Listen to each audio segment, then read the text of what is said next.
Sarah Matthews stood before the full-length mirror in her childhood bedroom, barely recognizing the woman staring back at her. The ivory wedding dress she had dreamed of since she was a little girl hugged her figure perfectly. The delicate lace detailing caught the golden morning light that streamed through the sheer curtains of her bedroom window, making her appear almost ethereal. Her auburn hair was styled elegantly in loose waves, cascading down her shoulders beneath a sheer veil. Everything was perfect, exactly as she had planned for the past 18 months. Well, almost everything. At her feet, Max, her beloved German shepherd, lay with his chin resting on his massive paws, watching her every move with an intensity that felt different from his usual protective gaze.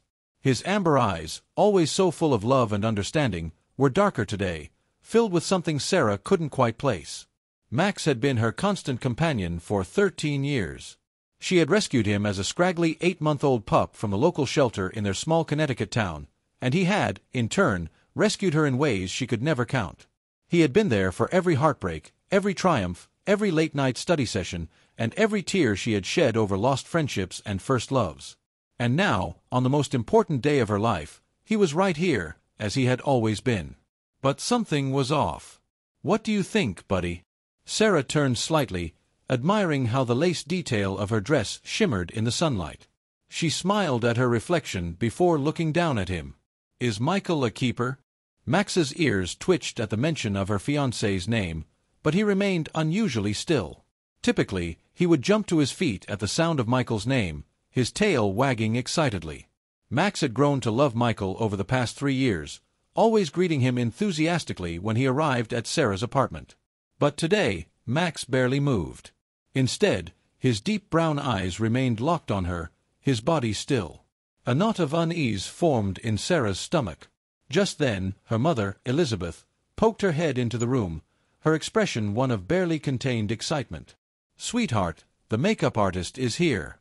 Are you ready?" Sarah hesitated, her gaze lingering on Max. "Yeah, Mom. Coming." She knelt down, carefully gathering the layers of her dress so they wouldn't crumple, and reached out to scratch behind Max's ears. "Come on, boy. Let's go make me a bride." Max stood slowly, his movements stiff, his joints creaking with age. Sarah felt that familiar pang in her heart. He wasn't the sprightly young dog he once was, but he was still her best friend. As she turned to leave the room, Max followed, staying unusually close to her side.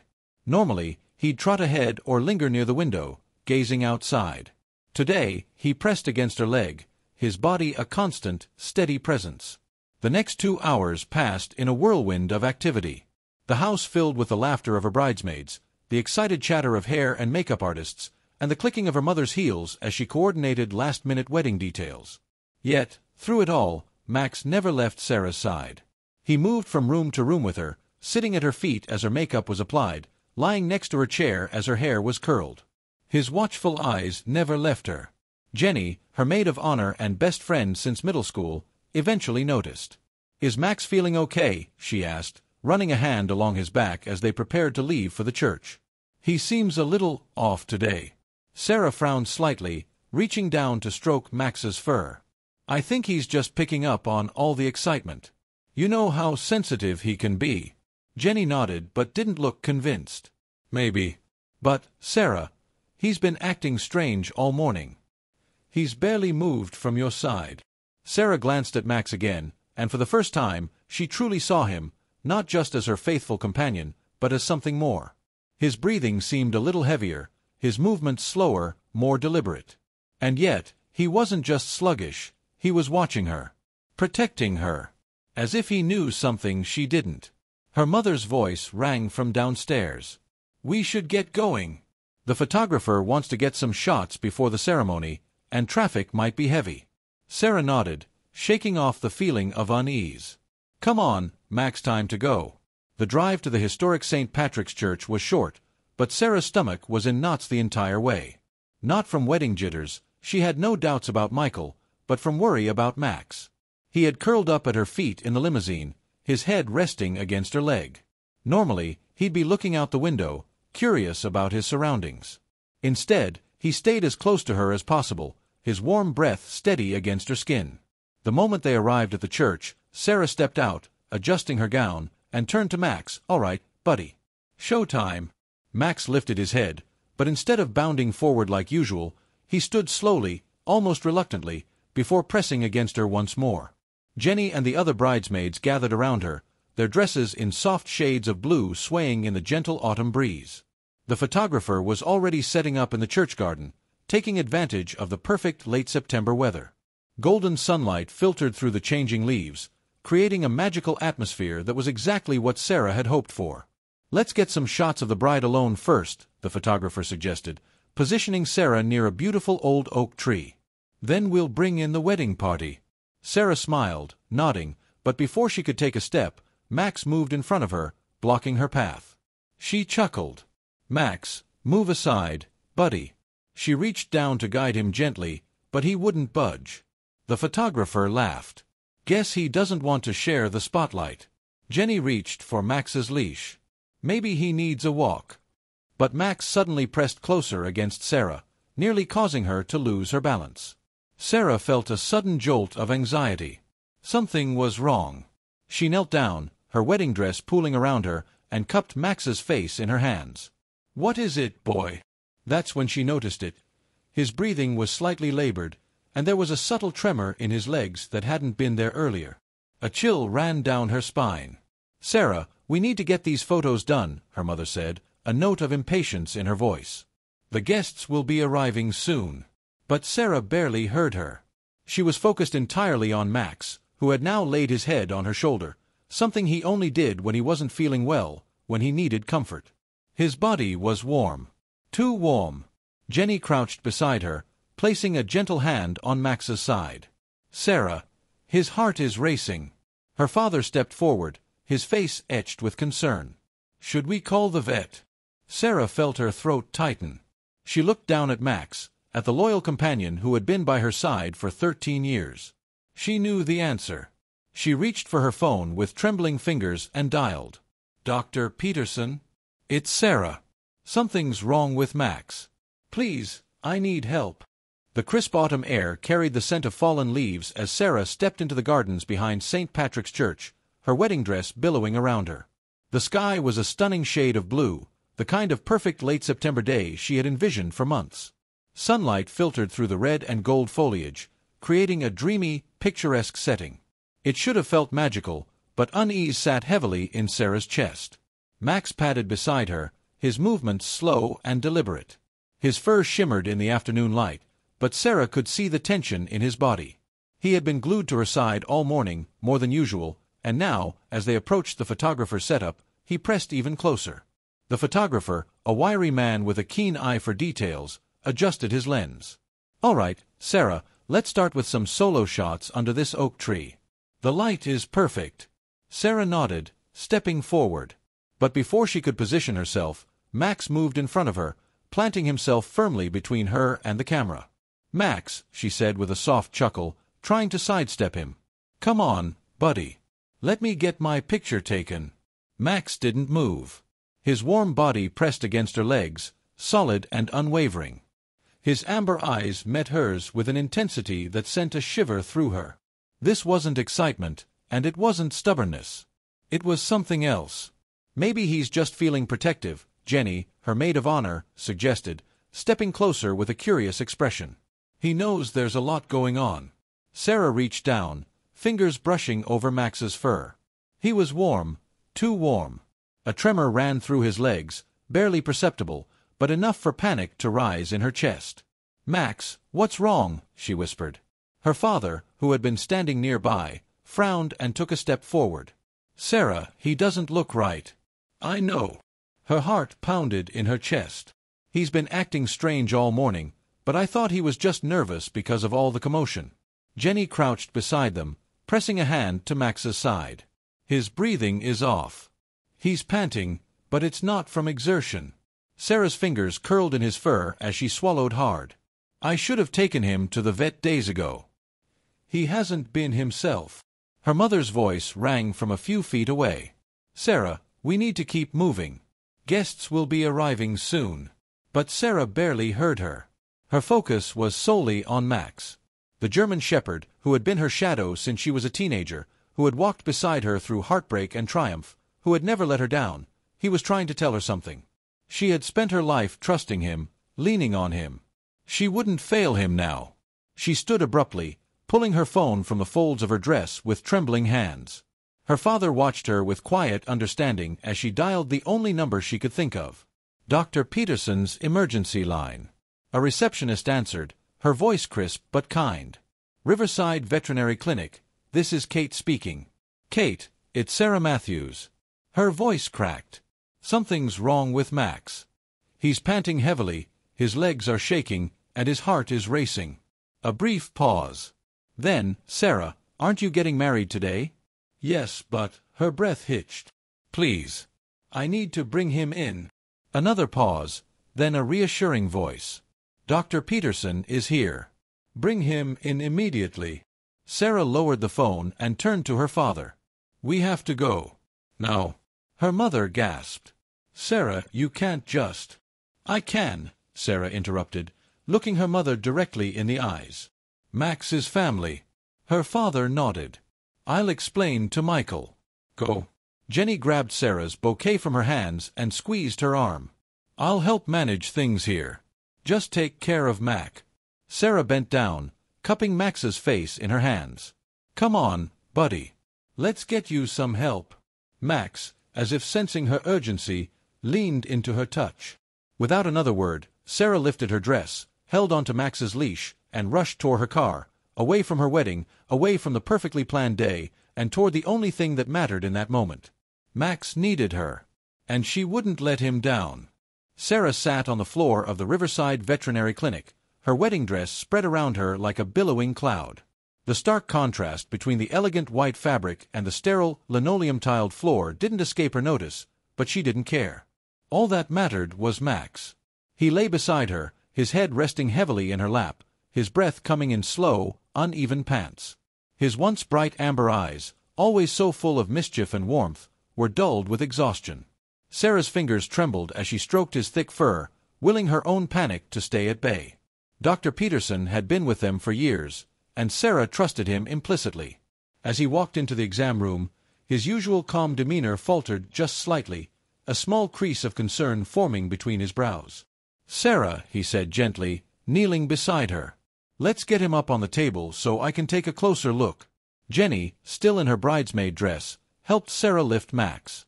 He was heavier than usual, his body limp with fatigue. They carefully placed him on the examination table, and Sarah stepped back, her fingers twisting the fabric of her dress as Dr. Peterson began his assessment. Minutes stretched into what felt like hours as he listened to Max's heart, checked his breathing, and ran his hands gently over the aging shepherd's frame. The only sounds in the room were the steady beeping of the heart monitor and the soft sniffles from Jenny, who was doing her best to stay strong beside Sarah. Finally, Dr. Peterson sighed and turned to face her. Sarah, please sit down. Her knees nearly buckled. Jenny quickly grabbed a chair and guided her into it.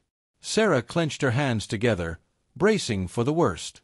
Dr. Peterson's voice was soft, filled with the kind of empathy that made it all the more heartbreaking. Max has developed a severe cardiac condition. It's heart failure. Sarah sucked in a sharp breath, her vision blurring. But he was fine just a few days ago. Dr. Peterson gave her a sad smile. These conditions in older dogs can progress rapidly, and with all the excitement of today, his heart likely couldn't keep up.